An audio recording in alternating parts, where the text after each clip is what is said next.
सांगितली लहान बहिणीला, तेव्हा लहान बहीण म्हणाली, मोठी बहीण म्हणाली लहान बहिणीला, तुझं ते पहिला संतान, ती लहान बहीण पण गर्भीण राहिलेली, ती लहान बहीण तशीच मोठी बहीण तशी लहान बहीण, म्हणून ती लहान बहिणीला पण पुत्रप्राप्ती नको होती.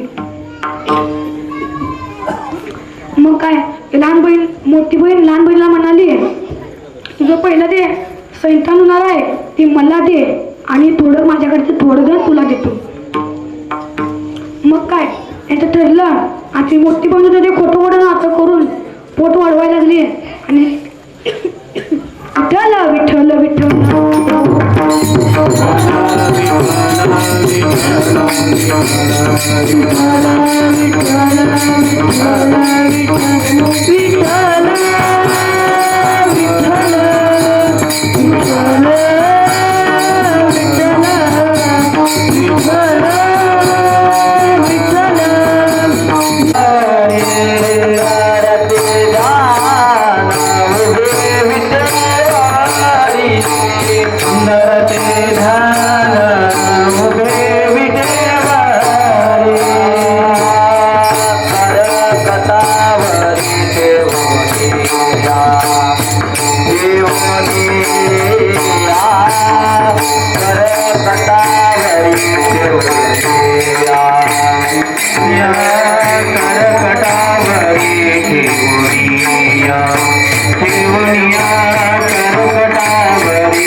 Hare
होळी कन्या पुत्र होती जय जातीचा होळी कन्या पुत्र होती जय जातीचा आता हरी वाटे देवा आता हरी वाटे देवा हरी वाटे देवा पुलिया ही काढवते लागता पुलिया ही काढवते लागता पुलिया ही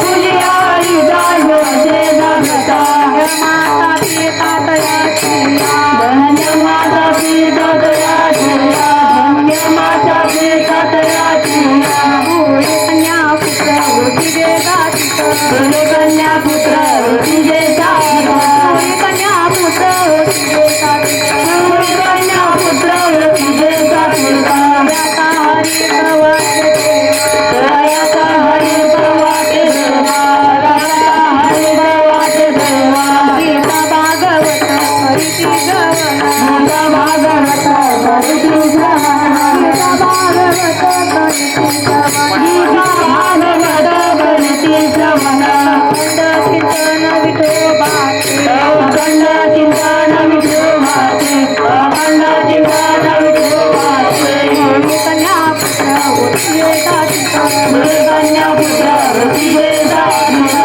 कन्या पुत्र होती जय जातीचा होळी कन्या पुत्र होती जय जातीचा आता हरी वाटे देवा आता हरी वाटे देवा हरी वाटे देवा कामने मज गडोच्यांची सेवा कामने माझा गरजांची सेवा कामने मज गडोच्यांची सेवा कामने माझा गरजांची सेवा ती माझ्या देवा पार नाही हरी माझा देवा पार नाही हरी माझा देवा पार नाही कन्या पुत्र होती जय जातीचा होळी कन्या पुत्र होती जय जातीचा कन्या पुत्र होती जय जातीचा होळी कन्या पुत्र होती जय जातीचा आता हरी वाटे देवा आता हरी वाटे देवा आता हरी वाटे देवा तो पार खुमा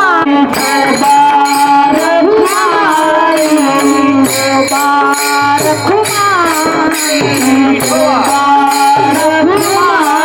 घुमाई पार खुमाई बार घुमाई पार खुमाई बार घुमाई पार खुमाई बार घुमाई पार खुमाई बार घुमाई पार खुमाई बार घुमाई पार खुमाई बार घुमाई पार खुमाई बार घुमाई पार खुमाई बार घुमाई पार खुमाई बार घुमाई बार घुमाई बार घुमाई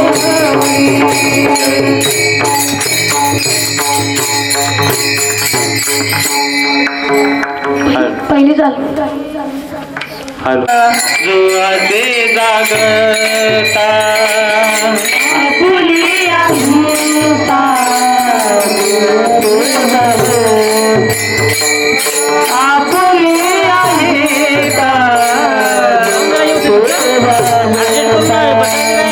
आपुली आहे का जुआते जागता आपुली आहे का जुआते जागता आपुली आहे का जुआते जागता आपुली आहे का जुआते जागता धन्य माता पिता तयाचिया धन्य माता पिता तयाचिया धन्य माता पिता तयाचिया धन्य माता पिता तयाचिया तयाचिया प्रिया तुझी कन्या पुत्र कोटी देता श्रीक तुझी कन्या पुत्र कोटी देता श्रीक तुझी कन्या पुत्र कोटी देता श्रीक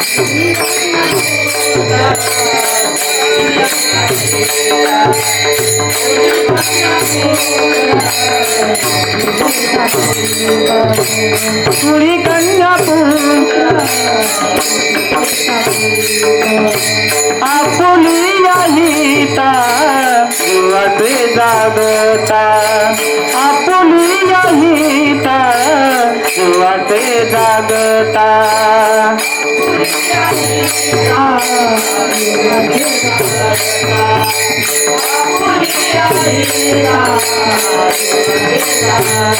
धन्य माता पिता तयाचिया धन्य माता पिता तयाचिया धन्य माता पिता तयाचिया धन्य माता पिता तयाचिया तयाचिया तुझी कन्या पुत्र कोटी देता श्रीक तुझी कन्या पुत्र कोटी देता श्रीक तुझी कन्या पुत्र कोटी देता श्रीक धन्य माता पिता तुला दिला धन्य माता पिता तुला दिला धन्य माता पिता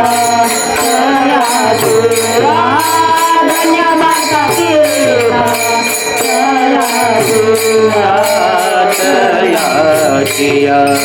तुझी कन्या पुत्र कोटी देता श्रीक तुझी कन्या पुत्र कोटी देता श्रीक तुझी कन्या पुत्र कोटी देता श्रीक दयाचा हरिक वाटे देवा दयाचा हरिक वाटे देवा दयाचा हरिक वाटे देवा दयाचा हरिक वाटे देवा वाटे देवा तुझी कन्या पुत्र कोटी देता श्रीक तुझी कन्या पुत्र कोटी देता श्रीक तुझी कन्या पुत्र कोटी देता श्रीक दयाचा हरिक वाटे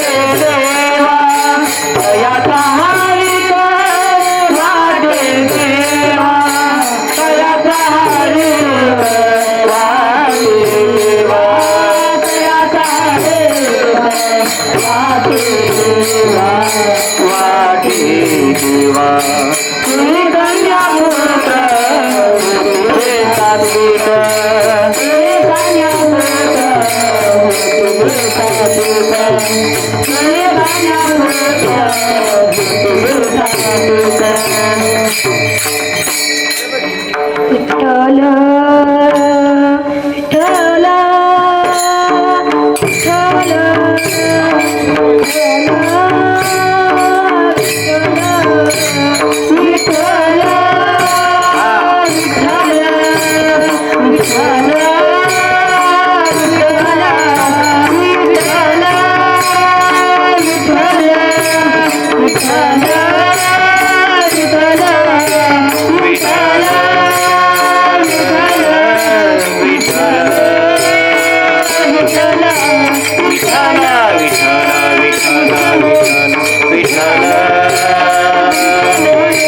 विठ्ठल विठ्ठल विठ्ठल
केवलं ज्ञानमूर्तिं द्वन्द्वातीतं गगनसदृशं तत्त्वमस्यादिलक्षणम् एकं नित्यं विमलमचलं सर्वधी साक्षीभूतं भावातीतं त्रिगुणरहितं सद्गुरुतं नमामि ध्यानमूलं गुरुरमूर्ति पूजामूलं गुरुपदं मन्त्रमूलं गुरुरवाक्य मोक्षमूलं गुरुकृपा अविद्यामूलशमनमं सर्वपापप्रणाशनं गुरोपादगमतिरतं संसारदुमनाशनं शान्ताकारं भुजगशयनं पद्मनाभं सुरेशं विश्वाधारं गगनसदृशं मेघवर्णं शुभाङ्गं लक्ष्मीकान्तं कमलनयनं योगिभ्यध्यानगम्यं वन्दे विष्णुं भवभयहरं सर्वलोके एकनाथं लोकाभिरामं रणरङ्गधीरं राजीवनेत्रं रघुवंशनाथं कारुण्यरूपं करुणाकरन्तं श्रीरामचन्द्रं शरणं प्रपद्ये महायोगपीठे तटे भीमरथ्यं वरं पुण्डरीकाय दातुं मुनिन्दे समागत्य चित्तं तमानन्दकन्दं परब्रह्मलिंगं भजे पांडुरंगं पांडुरंगा करू प्रथम नमन दुसरे चरण संतांचिया त्यांच्या कृपादाने कटीचा विस्तारू बाबाजी सद्गुरु दास तुका पांडुरंगा करू प्रथम नमन पांडुरंगा करू प्रथम नमन पांडुरंगा करू प्रथम नमन पांडुरंगा करू प्रथम नमन पांडुरंगा करू प्रथम पांडुरंगा करू प्रथम पांडुरंगा करू प्रथम पांडुरंगा करू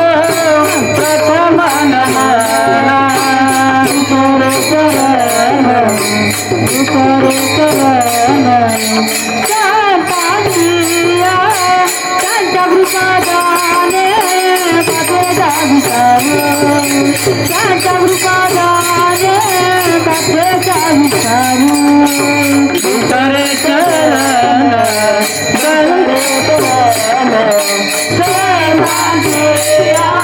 त्यांच्या कृपादाने कथेचा विचारू त्यांच्या कृपादाने कथेचा विचारू दादाजी सद्गुरु दादाजी सद्गुरु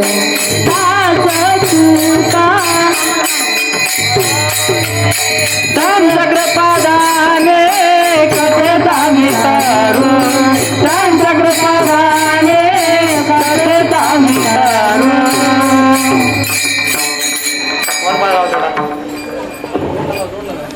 तयाचा हरिक वाटे देवा तुका मने मज घडो त्यांची सेवा तरी माझ्या दैवा पार नाही कोई कन्या पुत्र होती जे सात्विक तयाचा हरिक वाटे देवा प्रस्तुत प्राप्त कीर्तनरूपी सेवेकरता निवलेला अभंग श्री देहू निवासी चिन्मय स्वरूप असणारे ज्यांनी 16व्या वर्षी स्वराज्य निर्माण केलं ते छत्रपती शिवाजी महाराज त्यांचे धर्मगुरु जगाचा मालक विश्वजनक भगवान परमात्मा त्यांचा दासत्व इतका अधिकार संपन्न असणारे देवमान्य संतमान्य जगद्वंदनीय जगद्गुरु तुकोबाराय यांचा सेवेकरता 4 दिवसाचा अभंग लिहिलेला आहे. विठ्ठल विठ्ठल विठ्ठल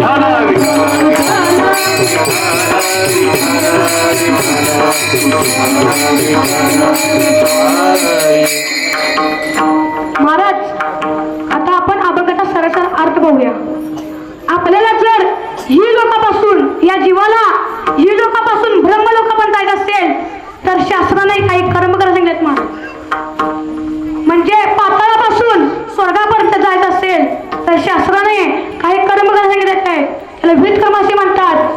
ब्रह्मसिद्ध जगतमित्य हे ज्याला कळलं आणि ज्याला जाणलं तोच आपल्या कुळाचा उद्धार करू शकतो आणि खरे ज्याला कळलं त्याची आई वडील धन्य आहेत. हेच जगद्गुरु तुकोबारायने अभंगाच्या प्रथम त्यांना सांगले आहेत.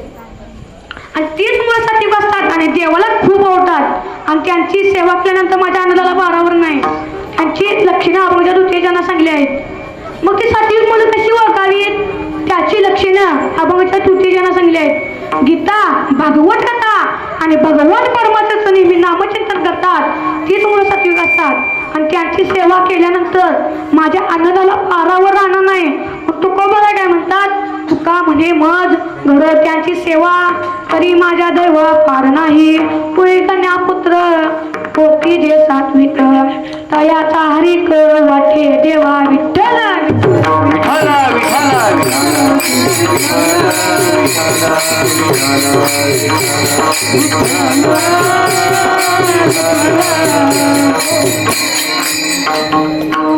मानवी जीवन हे फार महत्वाचे आहे महाराज. मानवी जीवन हे फार महत्वाचे आहे. त्याचे कारण मी सांगतोय का. आपल्याला जर 84 लक्ष्मीने 4 खाणी व 3 गुणी या जीवसृष्टीमध्ये मानवी जीवनाला फार महत्व आहे. 84 लक्ष्मीने कुणाही सांगता येत नाही. त्यासाठी आमच्या ज्ञानोबा तुकोबा आध्यात्मिक वारकरी शिक्षण संस्था तुंबे येथेच प्रवेश घ्यावा लागतो. 84 लक्ष्मी घेऊन आहे का. आपल्याला जर प्रत्येक जीवास 20 लक्ष वेळा वृक्षांमध्ये घ्यावा लागतो. 9 लक्ष वेळा जलचर प्राण्यांमध्ये घ्यावा लागतो. 11 लक्ष वेळा किडात मुंग्यांमध्ये घ्यावा लागतो. 10 लक्ष वेळा पक्ष्यांमध्ये घ्यावा लागतो. 30 लक्ष वेळा पशूंमध्ये घ्यावा लागतो आणि या मानवाकरता फक्त 4 लक्ष वेळा जन्म घ्यावा लागतो महाराज. या 84 लक्ष नाहीत. हे काय माझ्या मात्यात नाही तर गात्यातलं गात्यातलं प्रमाणात आहे का. प्रमाणाशिवाय बोलणार नाही मी. 20 लक्ष योनी वृक्षांमध्ये घ्याव्या जलचिरी बघाव्या 9 लक्ष. 11 लक्ष योनी किडांमध्ये घ्याव्या जलचरी भोगाव्या 10 लक्ष भोगाव्या पक्ष्यांमध्ये. 30 लक्ष योनी पशूंचे घरी मानव भितरी 4 लक्ष. एक एक योनी कोटी कोटी फेरा मनुष्य देहाचा वारा मग लागे. म्हणून नामदेवराय काय म्हणतात एवढ्या योनी भोगून आल्यानंतर आपल्या नरदेह मिळतो. नामदेवराय काय म्हणतात नामा माने देवा नरदेह या नारा नामा माने देवा नरदेह या नारा नामा माने तेरा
कोटी कोटी फेरा मनुष्याचा वारा मागे मागे मनुष्याचा वारा मागे मागे मनुष्याचा वारा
आणि या 84 लक्ष योनी मधून आपल्याला मुक्त व्हायचं असेल तर मनुष्य देह मिळाल्यानंतर भगवान परमात्म्याचं नामचिंतन करून आपल्या देहाचा व कुळाचा उद्धार करून घ्यावा.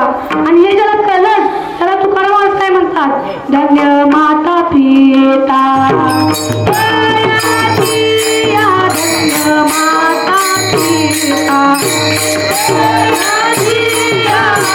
धन्य माता पिता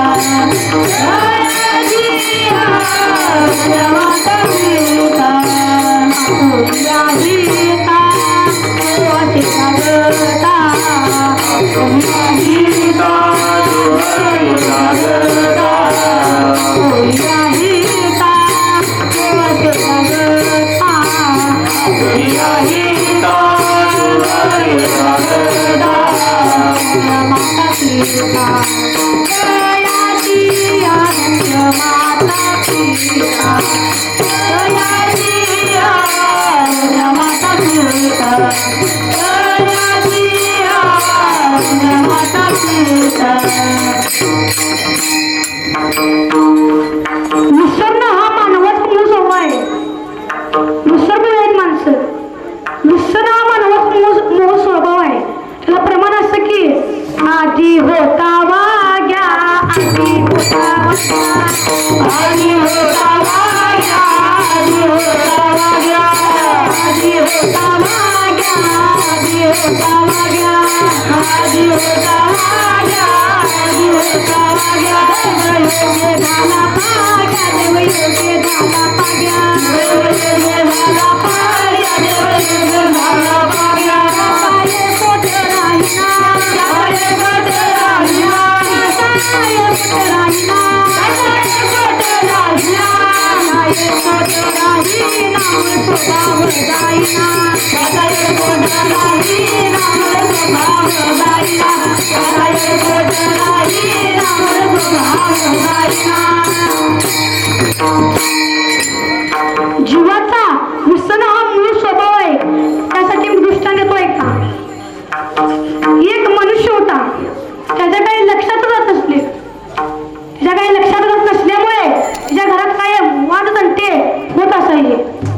तो असा जीवन जगू लागला. तिने एके दिवशी त्याच्यावरती एक उपाय शोधला. तो उपाय असा की त्याला कोणी जर पहिलं काम सांगितलं की हाताच्या पहिल्या बोटाला दोरा बांधायचा. त्याला कोणी दुसरं काम सांगितलं की हाताच्या दुसऱ्या बोटाला दोरा बांधायचा. असा तो जीवन जगू लागला. मग जीवन जगू लागल्यावर एके दिवशी काय झालं, तो कामावरून घरी आला. कामावरून घरी आल्यावर पत्नीने पाची पकवानाचा स्वयंपाक केलेला होता. तो तृप्त असा जेवला आणि आपल्या खोलीकडे झोपण्यास निघाला. खरं मात्र त्या झोपत असताना त्याच्या हाताकडे लक्ष गेले. बोटाला दोरा कसा राहिला आहे यावरती आपलं कुठे काम राहिलेलं आहे. तो विचार करू लागला, मी दोरा कशासाठी बांधलेला होता. रात्रीचं 1 वाजले महाराज, तरी त्याच्या काय लक्षात येईना. रात्रीचं 2 वाजले तरी त्याच्या काय लक्षात येईना. 3, 4, 5 वाजले नव्हे तर सकाळी 6 वाजता किंवा दोरा रात्री लवकर झोपण्यासाठी सकाळी लवकर उठण्यासाठी मांडले. दृष्टांत संपला. सिद्धांत आहे का? असेच काय लोक भगवान परमात्मांना इतका सुंदर हृदय कशासाठी दिलाय याचाच विसर पडलाय आणि माया नदीमध्ये गुंतलाय. भगवान परमात्म्यांना इतका सुंदर हृदय कसा दिलाय? देवजीला देव भजना गोमता, देवजीला देव भजना गोमता, देवजीला देव भजना गोमता,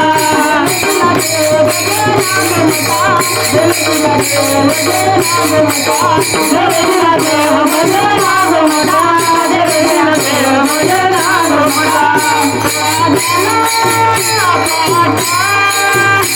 देवजीला देव भजना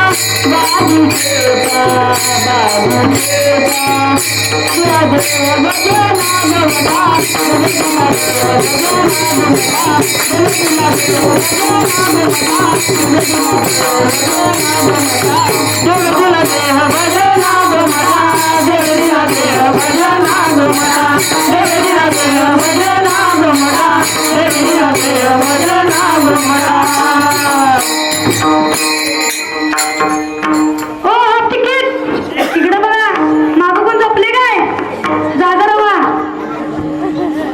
अहो भगवान परमात्माचं नामचिंतन केलं तर या जीवाचा उद्धार आहे. भगवान परमात्माचं एकदा जरी नाव घेतलं तरी उद्धार होतो महाराज.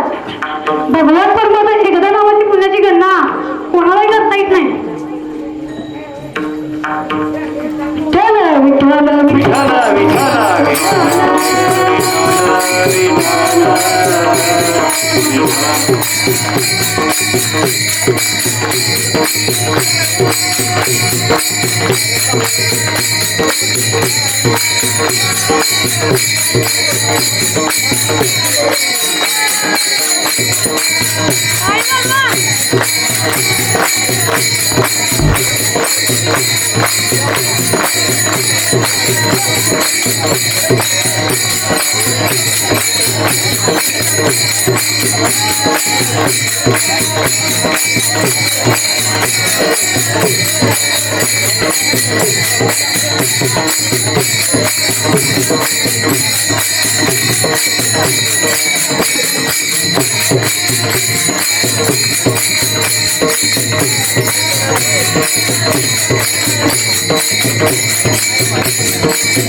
जीवाचा उद्धार आहे. भगवान परमात्म्याचं एकदा जरी नाव घेतलं तरी उद्धार होतो महाराज. ते नाव द्वेषाने रागाने जरी घेतलं तर त्याची फलप्राप्ती होतेच. एकदा घेतलेल्या नावाची पुण्याची गणना कोणालाही करता येत नाही. त्यासाठी एक दृष्टांत सांगू इच्छितो.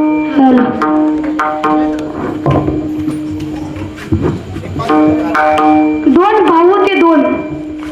त्याचा एक नास्तिक होता आणि एक आस्तिक होता. लहान भाऊ होता तो गीता भागवत करीती श्रवण अखंड चिंतन विठोबाचे. कायम गीता पठण करायचा, भगवत पठण करायचा, ज्ञानेश्वरी वाचायचा, दररोज साधू संतांचं दर्शन घ्यायचा, दररोज आश्रमामध्ये गुरुजींच्या पाठाला जायचा. असा तो लहान भाऊ सात्विक होता.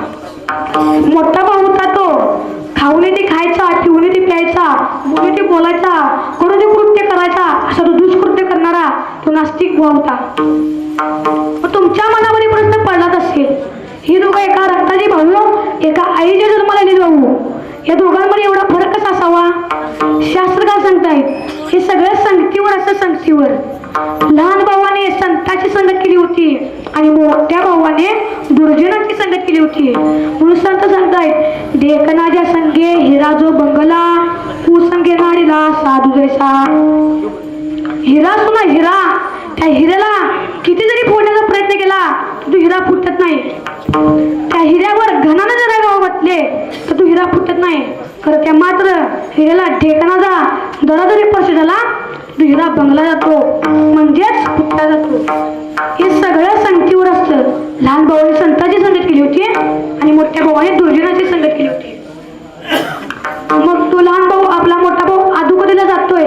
त्या लहान भावाला कळताच त्या लहान भावाला मोठ्या भावाची दया आली.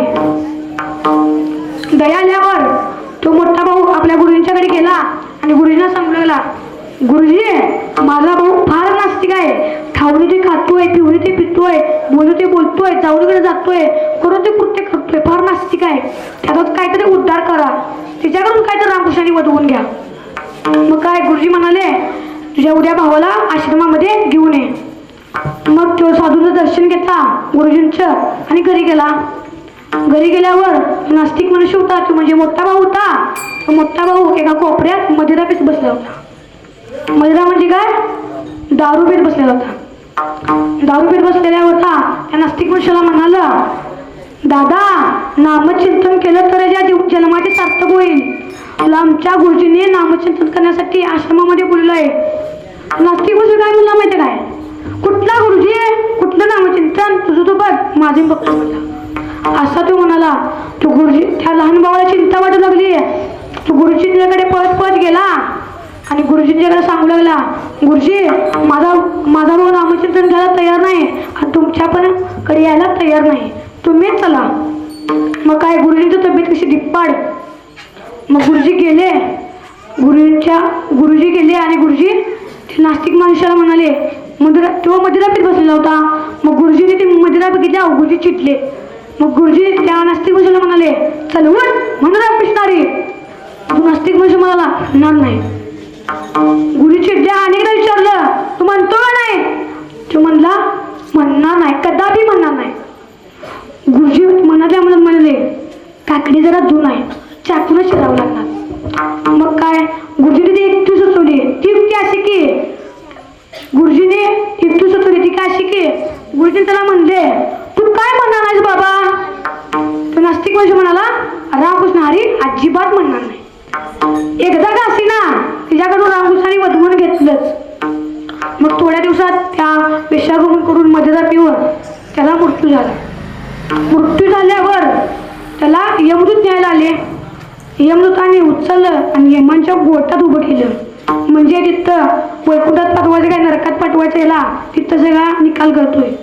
तुमचा सगळा निकाल इथं करतोय. तुम्ही काय काय करतासा, सखूबाई काय काय कराल्या तर सगळं लिवाय चालूय. काळकर येतल एकादशी लेखा गा. मग काय यमदूताने उचललं आणि यमाच्या कोर्टात उभं केलं. यमाच्या कोर्टात उभं केल्यावर चित्रगुप्त प्रकट झाले आणि चित्रगुप्त म्हणाले, आपण पुढारापणा काय करायला नको, आपण यमांची वाट पाहूया. मग काय यमराज इथे प्रकट झाले आणि यमराज म्हणाले, यम ए हम यम. मग काय यम म्हणाले, ह्याला काढा वाटा वाटा, त्याने जन्माला काय काय केले बघूया. यमराज म्हणाले, नवीन पाहुणा आहे वाटतं, होय आता श्री गृहस्थ तुला नांदलाय. मग काय त्याला विचारलं, तिथे काढा वाटा वाटा. मग काय त्या चित्रगुप्ताने डायरी काढली खिशातनं आणि आता जीवनाचा बायोडाटा सगळा बघायला चालू केला. बघताय तर काय चित्रगुप्तांना चौकट घाम गळू लागला. यमराजांना वाटलं की याने जन्माला सगळं पुण्य केले. मग यमराजाने त्या चित्रगुप्तांना विचारलं, चित्रगुप्त तुम्हाला अक्षरशः तुम्हाला घाम येतोय, या अर्थी जन्माला सगळं पुण्यच केलंय. मग काय मग चित्रगुप्त सांगू लागले, यमराज ह्याने जन्माला येऊन सगळी खूप कर्म केली आहेत. खाऊन ते खाल्लाय, पिऊन ते पिल्लाय, बोलून ते बोललाय, करून ते कृत्य केलाय. खरं फार नास्तिक आहे. खरं मात्र हा त्याने जन्माला येऊन एकदाच रामकृष्णाने म्हटलेला आहे. हा नेमका कोणत्या पार्टीचा आहे, राष्ट्रवादी काय भाजप, त्यांना काय कळेना.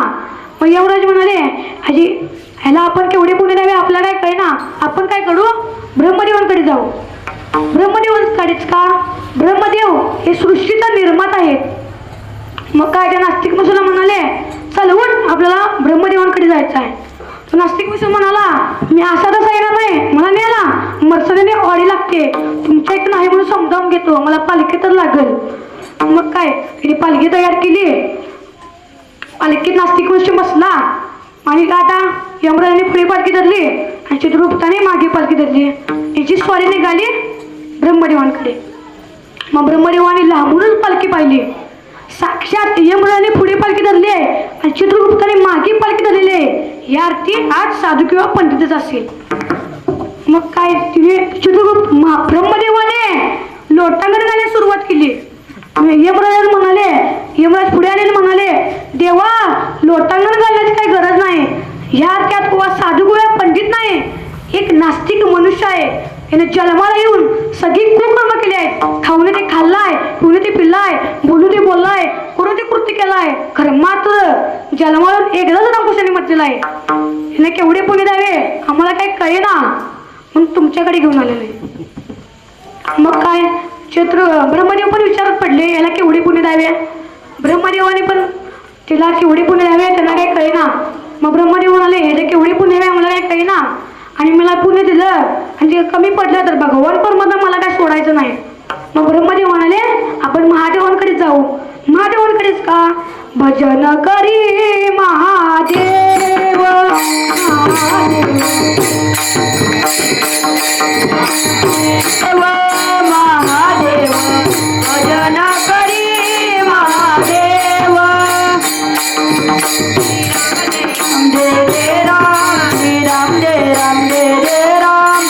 भजन करी महादेव महादेव भजन करी महादेव महादेव भजन करी महादेव महादेव भजन करी महादेव.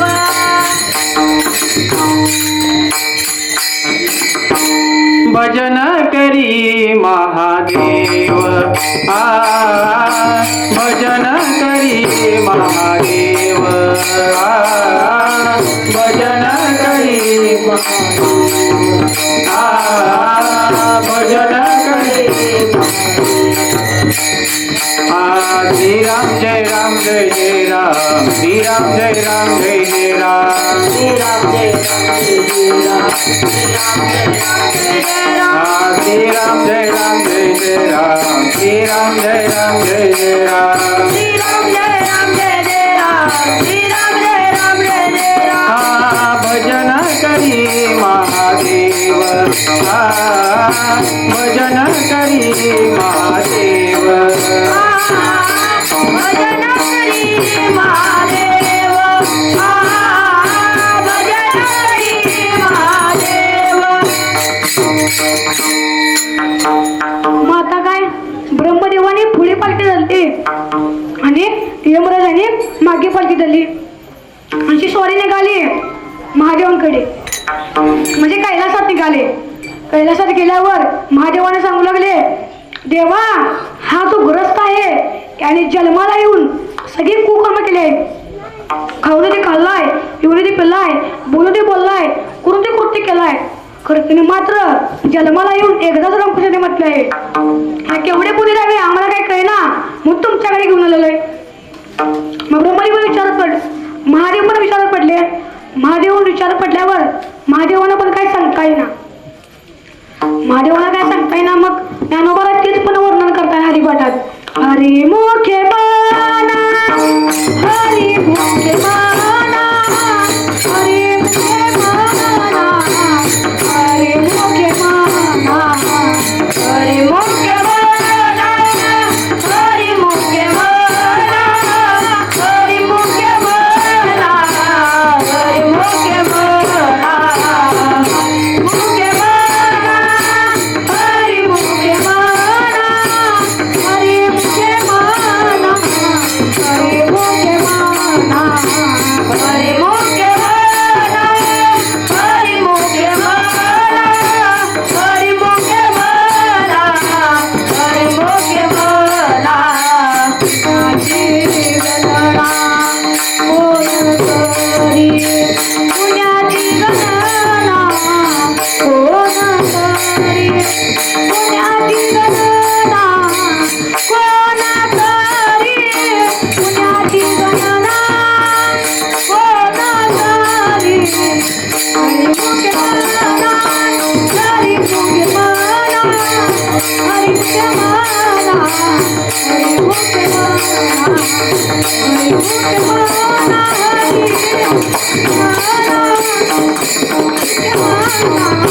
हरी मुखे बाणा पुण्याची गणना कोण करी पुण्याची गणना कोण करी पुण्याची गणना कोण करी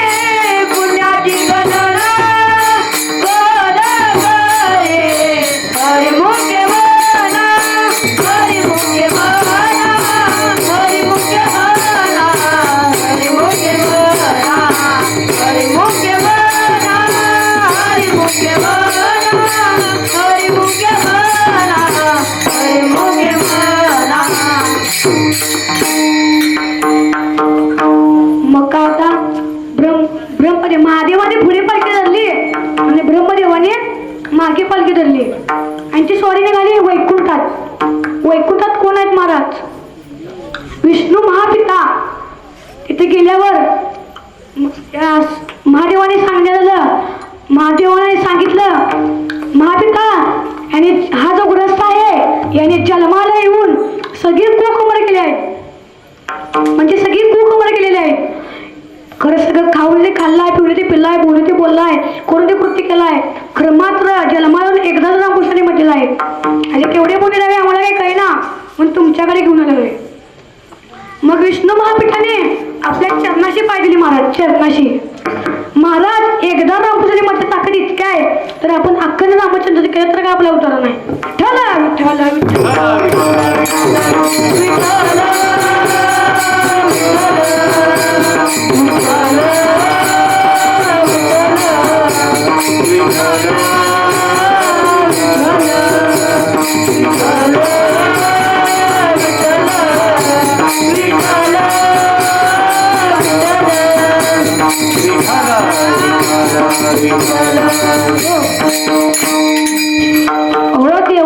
देवाचं नाव एकदा जरी घेतलं तरी फलप्राप्ती होतेच. देवाचं नाव नास्तिकाने जरी घेतलं तर त्याचा उद्धार होतो. तर आपण का नामचंद्र केलं तर का उद्धार होणार नाही? देवाचं नाव द्वेषाने, रागाने, क्रोधाने, प्रेमाने जरी घेतलं त्याची फलप्राप्ती होतेच. म्हणून देवाचं नाव घ्या. तुम्हाला मगाशी सांगितलेलं आत येऊन बसा. आत येऊन आत आहे ती देव आहेत आणि बाहेर आहे ती पिशाची आहेत म्हणजे भूत आहे. त्यासाठी मी दृष्टाने येणार आहे सांगतो ऐका. हे झाल्यावर देवाचं नाव कसं घ्यायचं सांगू का? चला मग हात वरती करा सगळ्यांनी.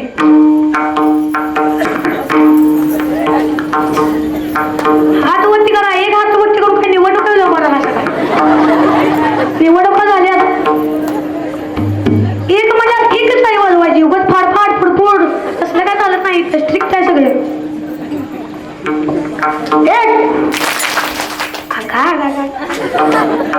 सकाळी विस्कटाला बाजार आहे. जराशी कोणतं माती खाते.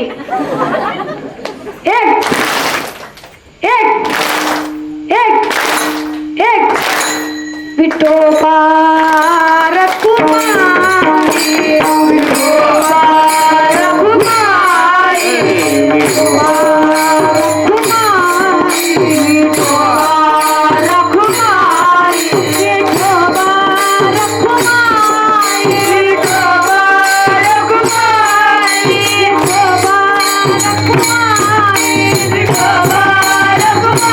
रखुमाई, विठोबा रखुमाई, विठोबा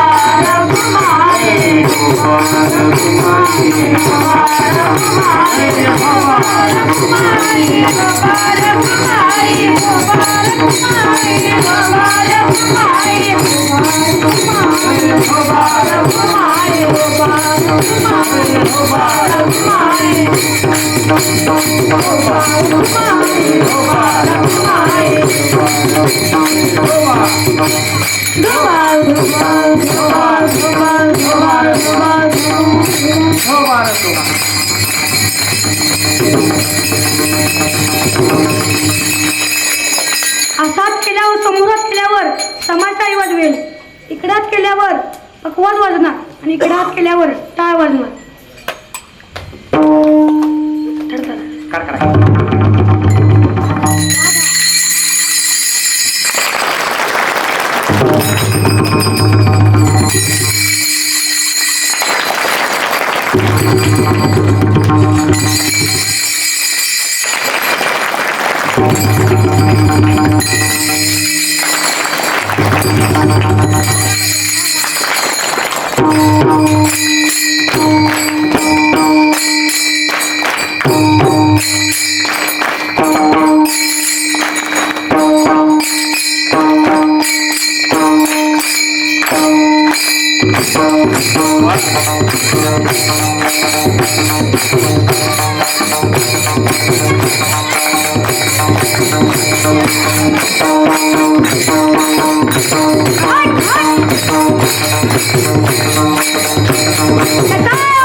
विठ्ठला विठ्ठला विठ्ठला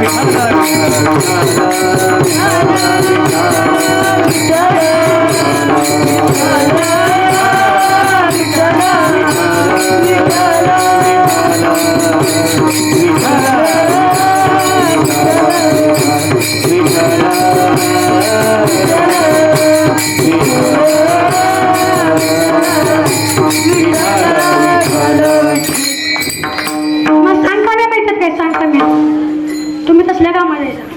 सांग काम्याने हो ना नुसतं टाळीवर वळवलं, टाळीच वाजवले, सगळं एकानं मुखाचं नाम घेतलं नाही.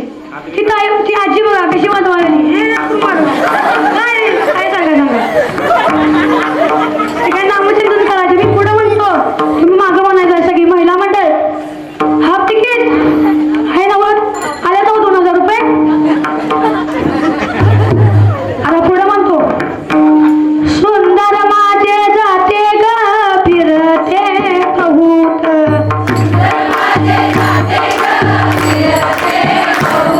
हे सुंदर माझे जाते ग फिरते बहुत.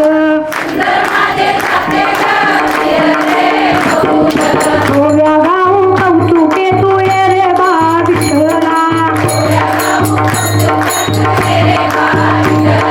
हे रे बा विठ्ठला तू ये रे बा विठ्ठला. हे रे बा विठ्ठला तू ये रे बा विठ्ठला. सासू आणि सासरा दिरतो तिसरा. सासू आणि सासरा दिरतो तिसरा. ओव्या गाऊ खातारा तू ये रे बाळ विठ्ठला. हे रे बाळ विठ्ठला. हे रे बाळ विठ्ठला. हे रे बाळ विठ्ठला तू ये रे बाळ विठ्ठला. जीव शिव दोन्ही खुंटे गे प्रपंचाचे नेते गे. जीव शिव दोन्ही खुंटे गे प्रपंचाचे नेते गे. जीवशोधोनी कोणते ग प्रपंचाचे नेते ग. लावणी पाची बोटे गे तू ये रे बाळ विठ्ठला. लावणी पाची बोटे ग तू ये रे बाळ विठ्ठला. हे रे बाळ विठ्ठला. तू ये रे बाळ विठ्ठला. हे रे बाळ विठ्ठला तू ये रे बाळ विठ्ठला. 12-16 गडणी अवघ्या त्या कामिनी. 12-16 गडणी अवघ्या त्या कामिनी.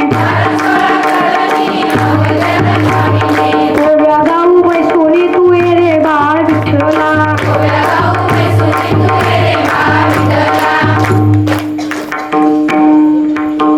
कोण मला नव्हतं नुसतं पुढचीच म्हणाली मागची झोपलेली दोन सगळी. परवा एका लग्नाला गेलतो गुरूंच्या बरोबर. गुरूंच्या गेल्याबरोबर ते लग्नाचा तांदूळ निवडायचा कार्यक्रम नसतोय काय. तेव्हा सगळी गाणी म्हणतात. एक तिथे एकटीच बाई म्हणाली आणि सगळी नुसता मागं म्हणाली. ती एकटीनं मला चालू केलं. माझ्या हौशानं हौस केलं बैला बाळाच्या जीवावर सर्जा राजाच्या कुळवावर. त्या बाकीचे काय म्हणणार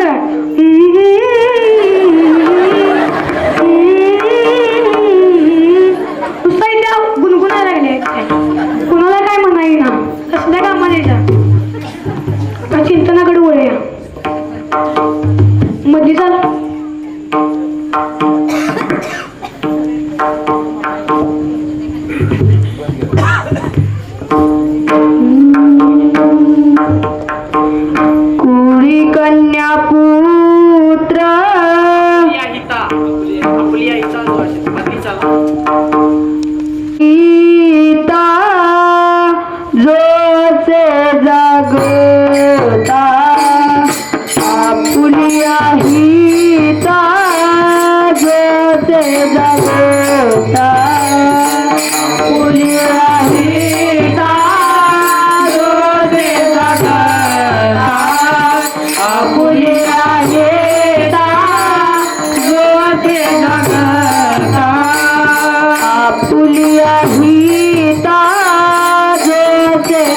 जगता आपुलिया सीता जोते जगता आपुलिया हेता जोते जगता आपुलिया हेता जोते जगता धन्य माता पिता तेरा धन्य माता पिता तेरा कोणी कन्या पुत्र कोणी देता स्वीक कोणी कन्या पुत्र कोणी देता स्वीक सीता या माता पिता तया कोणी कन्या पुत्र कोणी देता स्वीक कोणी कन्या पुत्र कोणी देता स्वीक तया तारी गवाते देवा तया तारी गवाते देवा कोणी कन्या पुत्र कोणी देता स्वीक कोणी कन्या पुत्र कोणी देता स्वीक तया तारी गवाते देवा तया तारी गवाते देवा कोणी कन्या पुत्र कोणी देता स्वीक कोणी कन्या पुत्र कोणी देता स्वीक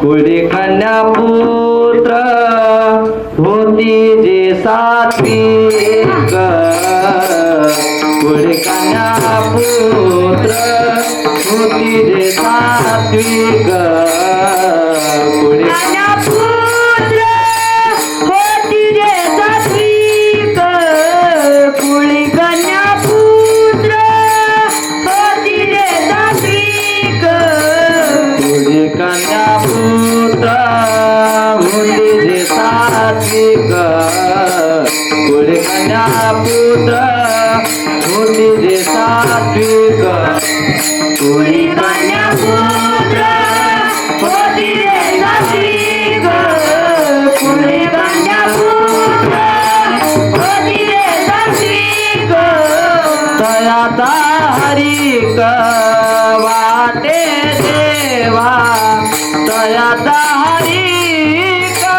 वाटे देवा कुळी कन्या पुत्र होती जे सात्विक कुळी कन्या पुत्र होती जे सात्विक तया तारिक वाटे देवा तया तारिक वाटे देवा तया तारिक वाटे देवा तया तारिक वाटे देवा कुळी कन्या पुत्र कोणी देता स्वीक कुळी कन्या पुत्र होती रे सात्विक विठोबा रखुमाई विठोबा रखुमाई विठोबा रखुमाई विठोबा रखुमाई विठोबा रखुमाई विठोबा रखुमाई विठोबा रखुमाई विठोबा रखुमाई विठोबा रखुमाई कमलाई श्री नानदेव रघुमाई विठोबा रघुमाई विठोबा रघुमाई विठोबा रघुमाई विठोबा रघुमाई हरे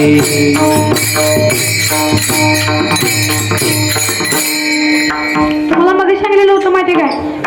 आता इथे देव आहेत आणि बाहेर ते पिशायचे आहेत, त्यासाठी एक दुष्टाने तो ऐका मावली. ही भागवताची पहिलीच कथा आहे. एक आत्मदेव नावाचा ब्राह्मण होता. त्या आत्मदेव ब्राह्मणाला एक सुंदर अशी पत्नी होती. ती इतकी तेजस्वी होती महाराज, तिनं पाण्याचा विडा जरी घालला तो गळ्यातून असा दिसत होता, इतकी तेजस्वी होती. आणि त्या तिला तेजस्वीपणाचा त्याला गर्व होता आणि तिला पुत्रप्राप्ती नको होती. त्याला का नको होती? माझी सुंदरता जाईल, मी माझं पोट गर्भीण राहिल्यावर मी माझ्या चोरांचा बचाव कसं करू, म्हणून तिला पुत्रप्राप्ती नको होती. आणि त्या आत्मदेव ब्राह्मणाला पुत्रप्राप्ती होती पाहिजे होती. मग तो 10 वर्ष झाली लग्नाला त्याला पुत्रप्राप्ती नाही. तो एके दिवशी जीवनाला कंटाळला आणि एका जंगलामध्ये दरीमध्ये जीव द्यायला चाललेला होता.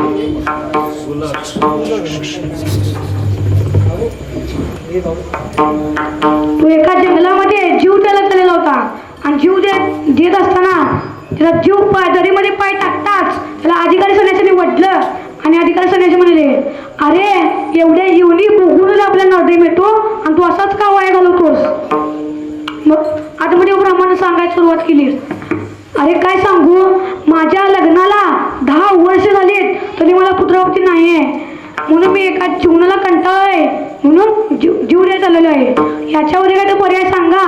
अरे पर्याय नाही सांगितलं असतं तुम्ही जीव देईन या तरीमध्ये आणि माझं मृत्यूचं पातक तुम्हाला लागेल. त्याने अशी धमकी दिली अधिकारी सन्यासीला. अधिकारी सन्यासीला घाबरला आणि अधिकारी सन्यासीनं त्या धुळीतून एक फळ काढले महाराज. ते फळ काढल्यावर त्या फळावर मंत्र पुटपुटले.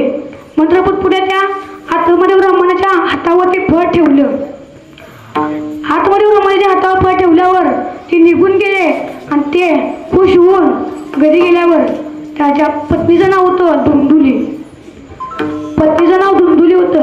आणि ती पळत गेला आतमध्ये ब्राह्मण आणि एका त्या पत्नीला सांगू लागला, हे फळ खाशील तर गर्भीण राहशील. असं ते म्हणल्यावर ते फळ तिला पुत्रप्राप्ती नको होती, मग ते फळ खातो म्हणून ते स्वयंपाकघरात गेले. आणि आतमध्ये ब्राह्मण होता तो आपल्याला पुत्रप्राप्ती होणार आहे म्हणून त्याला निघून गेला. निघून गेला.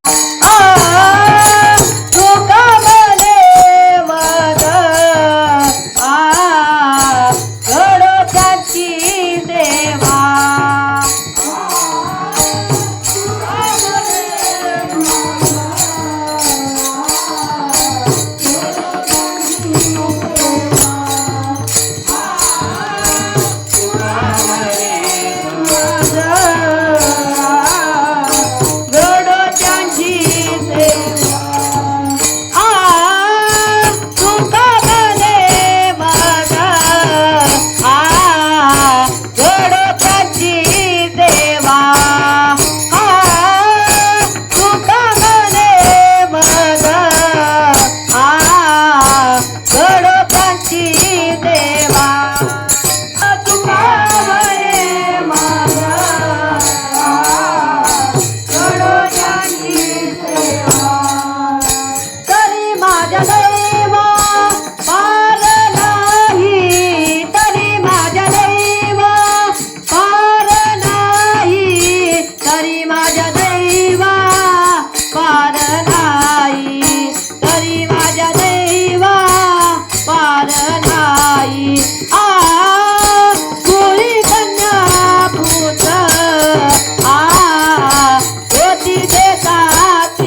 याचा हरीक वाटे देवा पुरी कन्या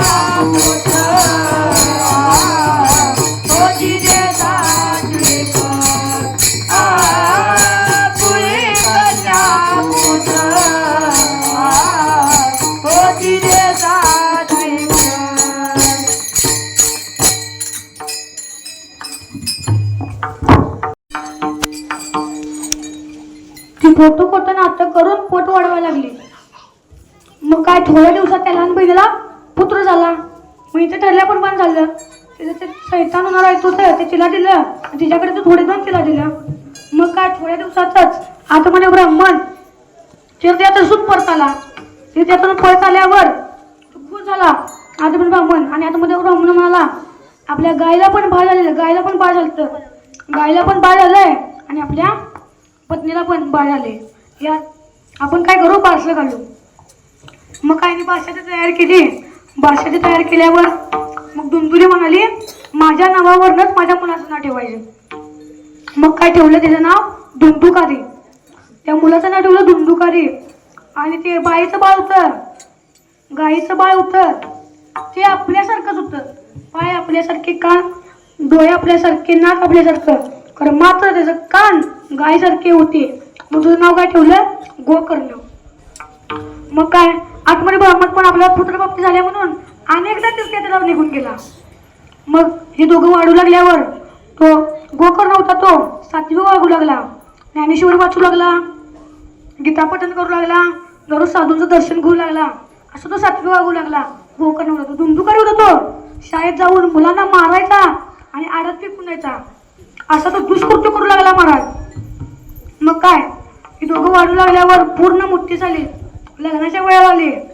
मग आतमध्ये ब्राह्मण तीर्थयात्रेतून परत आला. मग आतमध्ये धुंदुकारी होता तो त्या नेहमीचा धंदा होता.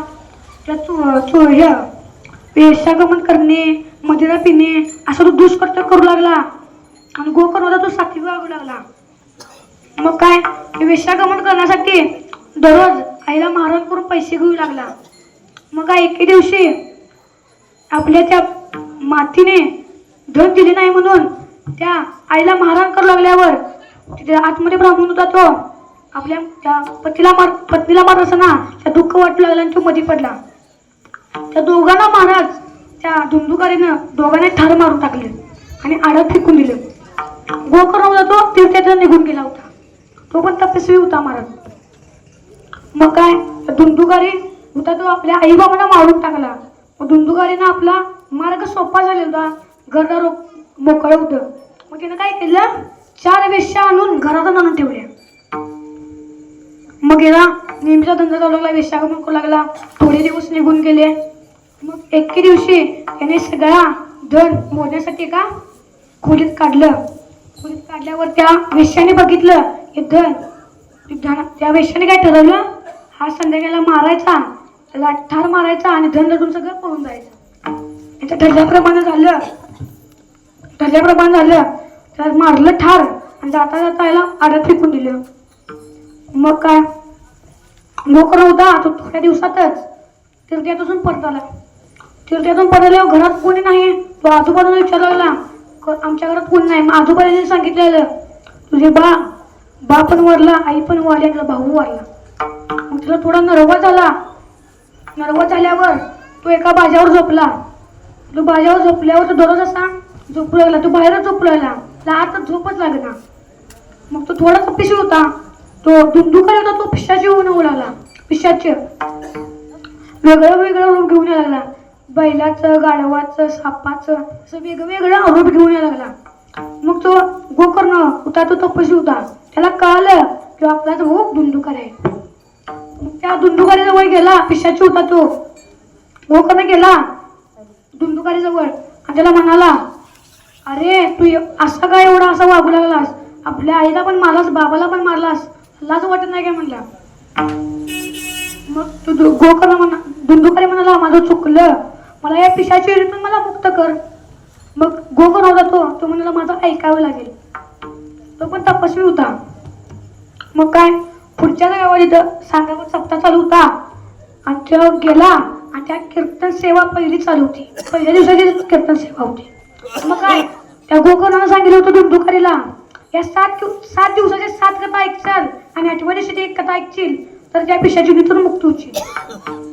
मग काय गेले कीर्तनाला गेल्यावर पिशाच्याला कुठं मंडपात जागा असते.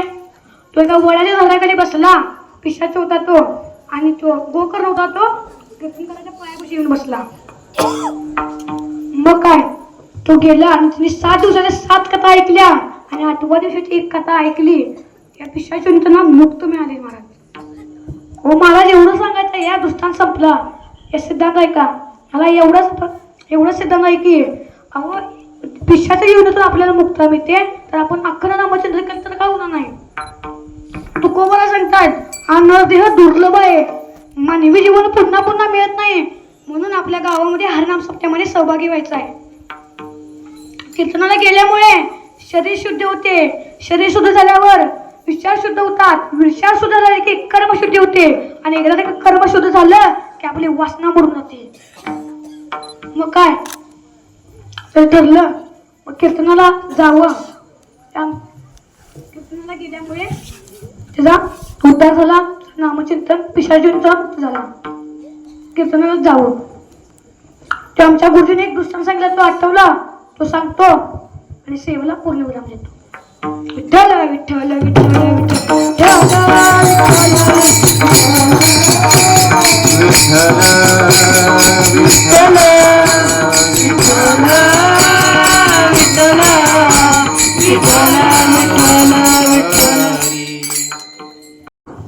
त्याचा नेहमीचा धंदा चोरी करणे. त्याला 4 मुलं होती. 4 मुले कशी असणार. बाप द्यायचा बेटा ना. काय फळ बी लावले कडुलिंबाचं त्याला सफरचंद उगतील काय. शुद्ध बीजा पोटी फळे रसाळ गोमटी मुख्य अमृताची वाणी देह देवाची कारणी. चोराचीच मुले असताना चोरीची शिकवून दिली होती. मग ती चोर देवाच्या अगदी विरुद्ध होते. नव्हे तर मंदिरात भजनात कीर्तन चालू असेल देवळात तर ते कानात बोळे घालत होते. बोळे इतके नास्तिक होते. मग काय ती चोरी आणि पोरांना ते शिकलं होतं. मग एके दिवशी ते एका नगरात चोरी करण्यासाठी गेले.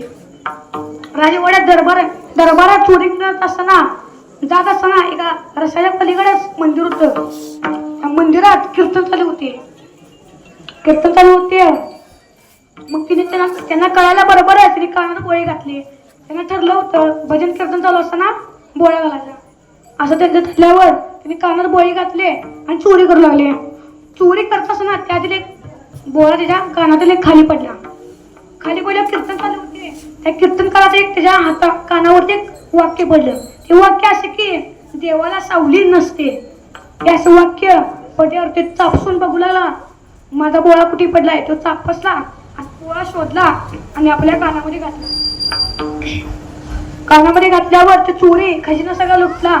तर तिच्या वाक्याच्या मनातून सगळं काही जाईना. त्या दिवशी खजिना लुटला आणि ते पळून गेले. दुसऱ्या दिवशी ती राजाला गोष्ट कळाल्यावर राजाने दरबार सगळा भरवला आणि दरबार सांगण्यात आलं ही चोरी कोण पकडून देईल त्याला सोन्याच्या 20 मुद्रा आणि 5 गावं बक्षीस दिली जाईल. खरं मात्र ही चोरी नाही सफल झाली तर त्याला फाशीची शिक्षा होईल. सगळा दरबार गप्पगार झाला. दरबार गप्पगार झाल्यावर त्यातील एक वेश्या उठली. एक वेश्या उठल्यावर त्या वेश्याने वेळा उचलला आणि ती म्हणाली मी आणतो चोराला पकडून. राजा म्हणाला तू एक वेश्या आहेस तू नकोस. तरी ती ऐके ना. ती म्हणाली मी चोर आणतो पकडून. मग काय आधी कसं होतं एक गाव एक जंगल असं तिनं पहिल्या गावात गेली. पहिल्या गावात चौकशी केली. दुसऱ्या गावात गेली. दुसऱ्या गावात गेल्यावर तिसऱ्या गावात गेली. तिला त्यांचा पत्ता गावाला चोरांचा. 4थ्या गावात गेली तरी पत्ता सापडला चोरांचा. 5व्या गावात गेल्यावर एका पारकट्टा होता. त्या पारकट्ट्यावर एक वृद्ध माणूस बसलेला होता. त्या वृद्ध माणसांकडून त्या वेश्याला कळाले की पुढच्या जंगलात एक चोरांची टोळी राहते आणि ती चोर चोरी करण्याच्या अगोदर नवस करतात आणि चोरी सफल झाली की नवस मिळतात. मग काय ती त्या वेश्याला कळायला बरोबर त्या वेश्याने देवीचं रूप धारण केलं देवीचं रूप धारण केले होते. चोर नवस फेडतात. तिथे गेली त्या देवळात आणि देवीचं रूप धरून बसली. बसल्यावर ती नेहमीचा धंदा चोरी करण्याच्या अगोदर नवस करतात. मग ती चोरी नवस करण्यासाठी आलेले होते. नवस करताना दारात येताच देवी म्हणाली, हे भक्तांनो, कधी भेटणार माझा नवस? मग ती चोर घाबरले आणि म्हणाले, देवी माते, आमच्यावर कोपू नको, कारण की आम्ही पकडे जाऊ म्हणून आम्ही तुझ्याकडे आलो नाही. तुमच्या एवढी इच्छेप्रमाण झाली आणि एवढी चोरी सफल झाली आणि तुम्ही नवस फेडणार नाही. मग चोर घाबरले आणि म्हणाले, तर नवस उद्याच फेडू. मग चोर म्हणाले, देवी म्हणाली, उद्या नाही फेडला तर मी तुम्हाला शाप देईन. मग काय, देवी मागे वळली. खरं मात्र त्याच्या हातात टेंबे असल्यामुळे तिची मागे सावली पडू लागली. सावट पडू लागली. मग सावट पडू लागल्यावर त्यातून एक चोराचा कानाचा बोळा खाली पडल्यावर त्याला कीर्तन करायचे वाक्य काना पडलेलं. ते देवाला सावली नसते. या देवाला सावली नसते तर या देवीला कुठून सावली आली? त्या चोराच्या म्हणत त्या सगळ्यांना सांगितलं आणि त्या देवी रूप धारण करत होते. ते गेले आणि त्या देवीला असा त्या वेश्याला असं झोडल्यावर त्याने त्या वेश्यानं ते रूप धारण करून बसलेली होती. तिला ते सगळं कबूल केलं. मी चोरी पकडले जाऊ म्हणून तुम्हाला चोरांना पकडले असल्यामुळे ती वेश्यासाठी आलेली होती. चोरी पकडण्यासाठी आलेली होती. खरं त्या चोरी गावली नाही. चोराने तिला जोडले. मग काय, त्या चोरांच्या लक्षात आले की आपला केवढा मोठा सापर असलेला होता. एक कीर्तनकाराची एक वाक्य त्याच्या काना पडले तर आपला जीव वाचतो. आपण अखंड नामचिंतन केलं तर काय जीव वाचणार नाही. म्हणून त्यांची वृत्ती बदलली. त्यांनी दररोज नामचिंतन करू लागले, देवाचं नाम घेऊ लागले, कीर्तन ऐकू लागले व म्हणू लागले. दृष्टांत संपला. यातून आपल्याला एवढंच घ्यायचं आहे की कीर्तनकाराचं एक सोवचन कानी पडलं तर चोराला जीव असतो. तर आपण अखंड नामचिंतन केलं तर का उद्धार होणार नाही. म्हणून तुकोबाने आजच्या अभंगात सांगण्याचा प्रयत्न केला आहे. तुकोबाने काय सांगताय, तुका म्हणे मज घडव त्यांची सेवा, तरी माझ्या दैवा पार नाही. कोळी कन्या पुत्र होती जे सात्विक, तयाचा हरिक वाटे देवा. झालेली सेवा माऊलीच्या चरणी अर्पण करतो. तुमच्यासारख्या श्रोत्यांच्या चरणी अर्पण करतो. आणि मला कोणी तारीख दिली, आमचे चंद्रकांत अण्णा असतील, आमचे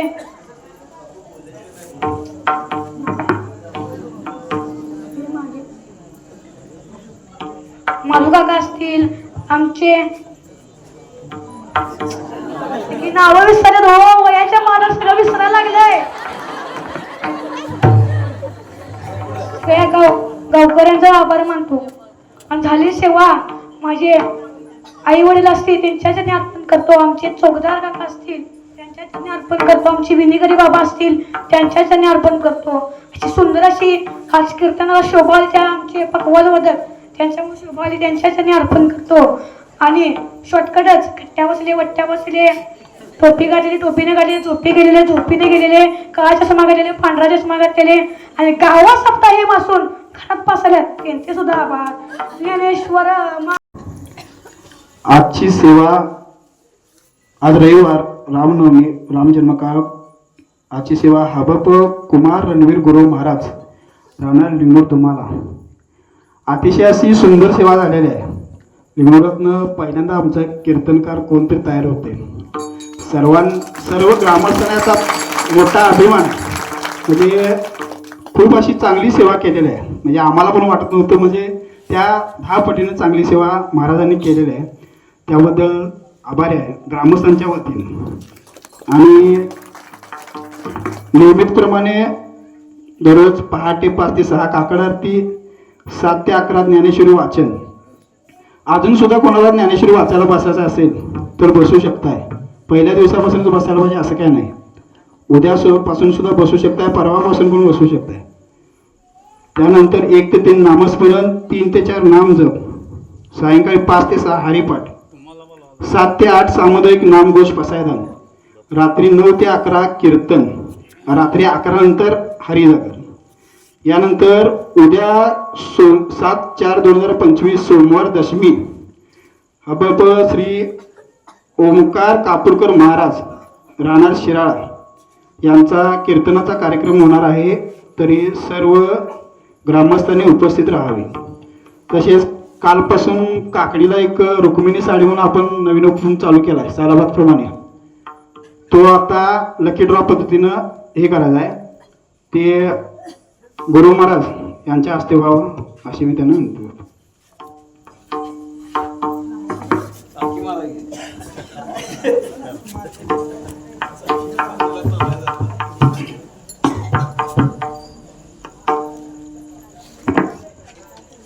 अर्चना शंकर पाटील. अर्चना शंकर पाटील. नाही दुसरी द्या. आल्यात काय आल्या लवकर येत्या. त्यांना विनंती आहे महाराजाच्या हस्ते त्यांना ती साडी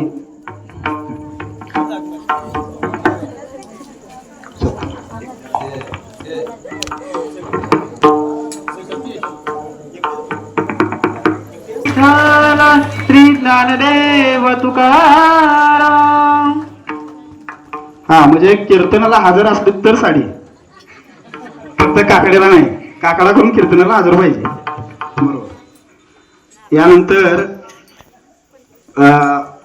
आपल्या गावातील कीर्तनकार पहिल्यांदाच कीर्तन इथं आपल्या गावात त्यांनी केलेलं आहे.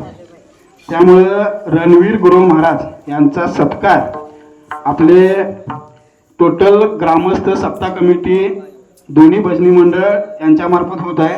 तरी मी ते करण्यासाठी सदाशिव सोकांडे, चंद्रकांत तोडकर, शिवाजी पाटील, आनंदा पोकले, विठ्ठल पावचे, अमोल पाटील, महादेव कुंभार, भीमराव पाटील, मी सगळ्यांना सांगतो म्हणाल तिथे एकाच्या हस्ते करूया. सगळीजण जाऊन तिथं चुकून नाव राहिलं असलं शिवाजी भाऊजी महाराज या सगळीजण या तिथं उभा राहा. म्हणजे एक आपल्या ग्रामस्थ पहिला कीर्तनकार झाला आहे गावातला. त्यामुळे त्याला अभिमानानं सगळ्यांनी सपोर्ट करूया.